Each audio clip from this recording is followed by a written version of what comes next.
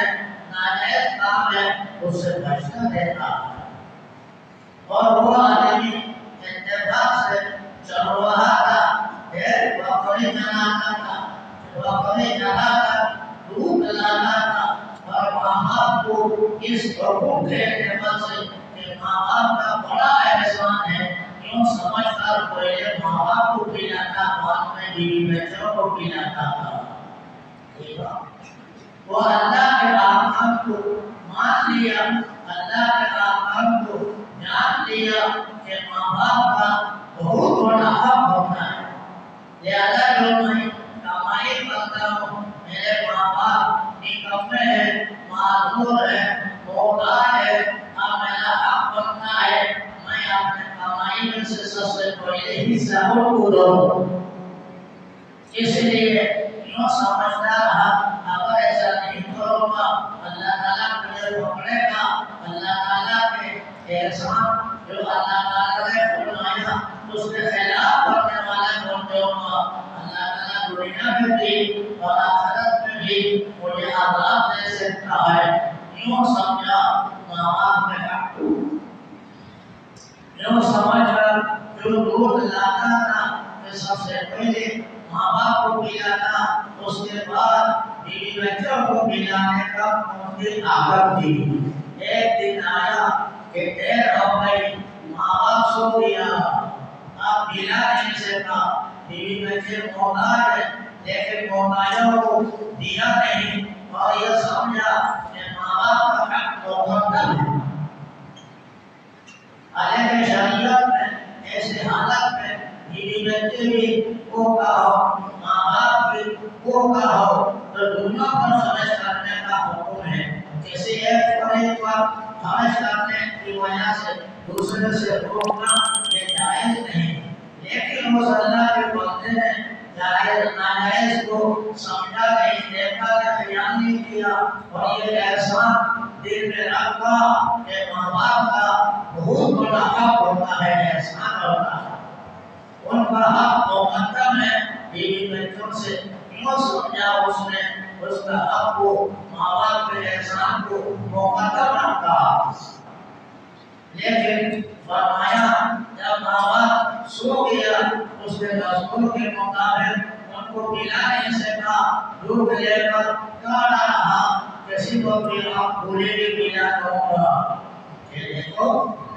پلانے کے لیے اس کے حق ادا کرنے کے لیے کتنے اہتمام کر رہا کیوں اہتمام کر رہا ہے اس لیے وہ جانتا ہے اگر ہم نے ماں باپ کے احسان کے مطابق عمل نہیں کیا تو اللہ تعالیٰ ہمیں معاخذہ میں پکڑ سکتا ہے دنیا کے اعتبار سے بھی آخرت کے اعتبار سے بھی تو یہ انتخاب کسی کام کا نہیں ہوگا یوں سمجھ کر وہ اہتمام کرتا رہا اور اللہ تعالیٰ سے کہتا رہا کہ اللہ ہمیں بھی بچوں سے بھی مقدم شکریہ اپنے ماں باپ کے حق کو دیکھ آج اتفاق سے وہ سو گیا اس حق کو میں ادا نہیں کر سکا یہ مجھے معاف فرما دے کہتے ہیں وہ ایک دن کسی مصیبت میں پھنس گیا جب مصیبت میں پھنسا دنیا میں تو اللہ تعالیٰ سے دعا کیا اور کہا یا اللہ میں ماں باپ کے حق کو مقدم سمجھ کر جو کا حق ادا کرتا رہا اس کے توفیق سے میری اس مصیبت کو دور فرما۔ تو حدیث میں آتا رسول اللہ صلی اللہ علیہ وسلم نے پیش گوئی فرمائی، اللہ تعالیٰ نے اس میں دنیا کی مصیبت کو ٹال دی۔ جو اللہ تعالیٰ کے احکام کو غائب سے مانتا ہے اور ڈرتا ہے، اللہ کے احکام پر عمل کرنے کی کوشش کرتا ہے، اللہ تعالیٰ اس کا جزا، اس کے سزا آخرت میں بھی تو دے گا، لیکن دنیا میں بھی اللہ تعالیٰ اس کے ثواب، اس کے اجر، اس کے نیکیوں کا بدلہ دے دیتا ہے۔ اس آدمی جو مصیبت میں پھنسا ہوا تھا، لیکن اس نیک کام کے توفیق سے جب اللہ تعالیٰ سے دعا کیا، اللہ تعالیٰ نے اس مصیبت کو ٹال دیا۔ سو معلوم ہوا نیک کام اللہ تعالیٰ سے ڈرتے ہوئے جو کرتا ہے، غیر باتوں سے کوتاہی نہیں کرے گا، کمی نہیں کرے گا، سستی نہیں کرے گا، اول وقت میں اس کو ادا کرنے کی کوشش کرے گا، اللہ تعالیٰ اس کے لیے اجر، اس کے لیے مغفرت، اس کے لیے مصیبت کو چھٹکارا، مصیبت سے بچنے کا ذریعہ بنا دیتا ہے۔ لہذا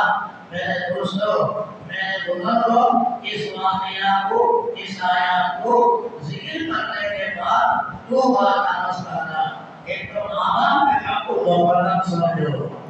ماں باپ کا احترام کرو، ماں باپ سے پیچھے نہ ڈالو۔ جب وہ کمزور ہو گیا، جب وہ بوڑھا ہو گیا، آپ کے کمائی کا محتاج ہو گیا، یہ دیکھنا چاہیے کہ اس نے مجھ پر کیا احسان کیا۔ لہذا کسی حالت میں ماں باپ کے احسان کو فراموش نہ کرو۔ قرآن کریم نے فرمایا اگر دنیا میں اس کا احسان کے مطابق عمل نہیں کر سکتا، مر گیا ہو، دنیا سے چلا گیا ہو، پھر بھی اس کا حق یہ بنتا ہے اس کے لیے دعا کرے اور یوں کرے، یوں دعا کرے۔ اللہ تعالیٰ نے سکھا دیا اولاد کو کیسے دعا کرنے کا، رب ارحمہما کما ربیانی صغیرا۔ اے اللہ میرے ماں باپ پر رحم کرنا، جیسے میں خود نے یا اللہ میرے ماں باپ نے ان پر احسان کیا تھا۔ اس طرح دعا کرنا ہے۔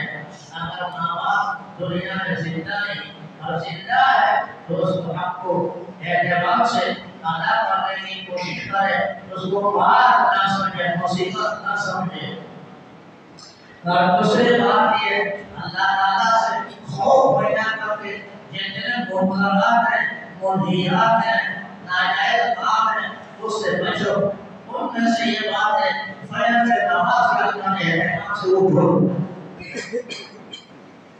جیسے حدیث میں بتایا، میں نے جو ڈرتا ہے سمجھے اٹھ جاتا۔ اللہ تعالیٰ سے ڈرنے کی عادت اس طرح رکھو، فجر کے جماعت میں سمجھے اٹھ جاؤ، اب نماز کو جماعت سے پڑھنے، مسجد میں حاضر ہونے کی کوشش کرو۔ اور کسی عذر کی وجہ سے مسجد میں نہیں آ سکتا تو اذان کے بعد فوراً گھر میں نماز پڑھنے کی کوشش کرو، اول وقت میں کوشش کرو۔ ان دونوں باتوں کا اللہ تعالیٰ اہتمام کرنے کی ہمیں